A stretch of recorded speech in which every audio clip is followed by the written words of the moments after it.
We have a movie called Dicks the Musical. So it's sort of funny to be speaking on the labor politics of this moment, but we do feel strongly in support of the strike action and lucky to be here.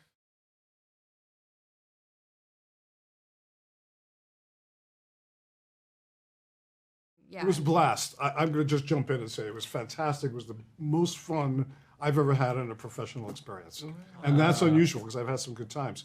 But these guys, it was like making a party on film, and that's what you're supposed to feel when you see the movie. Was it challenging, like between the three of you guys, to make it into a film, or was that part pretty seamless?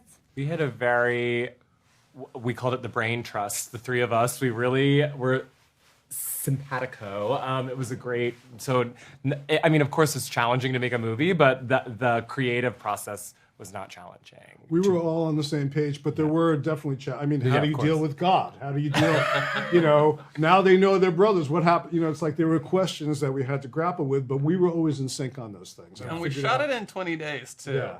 I think Tar shot in like 14. So it was sort of like a wild 50 scenes per day. Yeah. Sort of making it was a runaway train, and I think the movie feels that way too. Well, and I think this is the first interim agreement press that I've done. We found out like the day before we went to Toronto. So we found out like a week ago. So it's been a whirlwind. And then mostly for us, it's just been like great to be with a company like A24 that like wants to, because the process of getting it is not just you're independently affiliated, but also that you've signed a contract to meet all the union's demands. So the idea that like a company like that will do it and a $1 trillion tech company won't is like, I think we feel very lucky to be with a company that will like, in this moment of strike, like choose to meet the demands of artists. It's almost like they should be going to the producers and going, look, we could do it. We're a cool company. We make a lot of money and we're following all these contracts. They should be, persuading the other producers to follow along as well, because it's still a good idea to take care of that, We were as friends talking amongst ourselves thinking, well, I guess we'll just, let all the things about this movie speak for themselves without the press piece of it, without the promotional piece of it. And we were ready to do that, but then it was such a nice sort of boon that we got it. But as an actor, I think I agree with everybody, with Josh and Larry, in terms of it being, I think of it as like if you universalize the maxim, if every project were to be something that met the demands of the union, then the strike would be over. Then that would solve everything, right? So kind of simple, really. We have a movie called Dicks the Musical. So it's sort of funny to be speaking on the labor politics of this moment. But well, it is funny because I feel like with theater you can kind of get away with more a lot of times with that. So were you guys surprised when you got the green light for the film? Yeah, but people, we always talk about, like, people don't like to talk about that about theater, that it is like... Theater has, like, sort of a cheesy connotation and a cheesy rap to it, but, like, you can say anything. And there's no, like, truly you have to be 18 stuff. years old to see it. Like, a 4-year-old can go see something so up, and it's just like, this is art, and really, like, transgressive and stuff like that. So it was cool that so much of it, that was able to be taken into the movie. And what is the... who gives you the ratings? Oh, the MPAA. MPAA.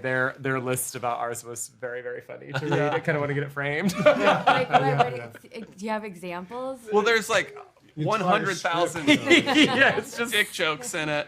But then there is, spoiler alert, a moment where these brothers do have sex with each other, and they were like, Reed's is really cartoony, should be fine, no big deal. Very broad, silly. As long as you don't see erect penises. We're like, we don't want you to see that. But they are right. It's like, everything's a joke at the end of the day in this film. It's a lot of jokes. And speaking of the jokes, Larry, I'm curious, you strike me as, I think you're attracted to satire in general, but you seem to be particularly attracted to, like, religious satire. Well, I'm looking to break down the society and destroy everything that we know. And where else would you start but with religion? Right? That's the beginning of the whole problem. So, yes, I am very interested in that. But that just happened to work out here organically, that God could be in everything I do. Basically, questioning God. This is a different God than you've seen before. Also, a God that might bring me back to religion.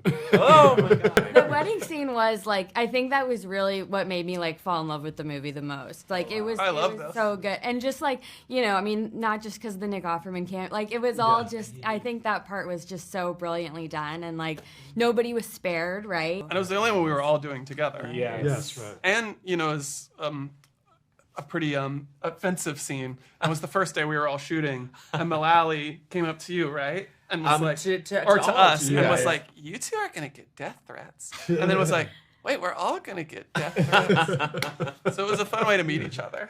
Yeah. Do you guys have any qualms about that? Like, I mean, I don't think you'll. We actually- encourage. No, I don't. We Actually. Yeah, encourage. yeah. I mean, honestly, at the end of the day, we're like, they're all jokes. Like, it's just Right. jokes, and there are offensive jokes in it, but there's also really stupid jokes and silly jokes and absurd jokes and broad jokes. So I don't know. And in show business, we know you're nobody till somebody hates you. So it's very important that you engender some hostility. But I guess it's interesting because when you think about satire, like, do you worry that like you could be making a good point and then it goes so far that then everybody's like, oh no, this is just I can't eat. Do you know what I mean? There's just such a nice like thread of absurdity to it that it feels like it's not in like the Dada sense. It's like it's not to be provocative. It's just to sort of shine a light on how ridiculous everything is. Yeah, it's to push in every direction and not just the offensive direction. Yeah, and we So had sorry. it was a dialectic. We had we were constantly talking about it so that it wasn't just random absurdity. It had its own internal logic. It had its own structure, and I think that's what also makes it very appealing. It's not just crazy shit going on. But I do think at the end of the day, you're mostly focused on the people you think will get the joke than the ones that won't. Yeah. Like you're mostly making it for like the people who share your sensibility, Right. and people who don't. It's like, well, what was I gonna But do? you can't control it, and you can't control that, and also people might reinterpret it or misinterpret it, and that could be okay too.